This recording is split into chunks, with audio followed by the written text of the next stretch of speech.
జీలకర్ర, ఎండుమిర్చి, తెలగపిండి, ఎండి చేపలు నెత్తళ్ళు అంటారు కదా అవి, ఇవి వేగిన తర్వాత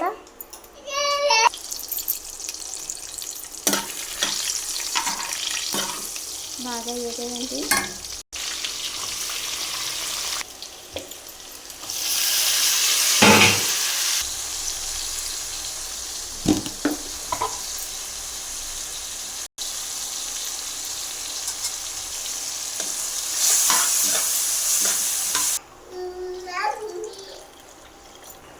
ఉడికిపోయిందండి.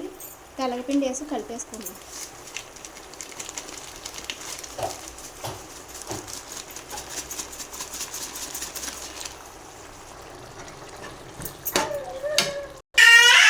అయిపోయిందండి తెలగపిండి కూర. సింపుల్గా వండుకోవచ్చు. తెలగపిండి కూర ఆరోగ్యానికి కూడా మంచిది. ఎండాకాలంలో ఎక్కువగా పళ్ళు తాగే వాళ్ళు ఎవరైనా సరే తింటే చాలా మంచిది తెలగపిండి కూర.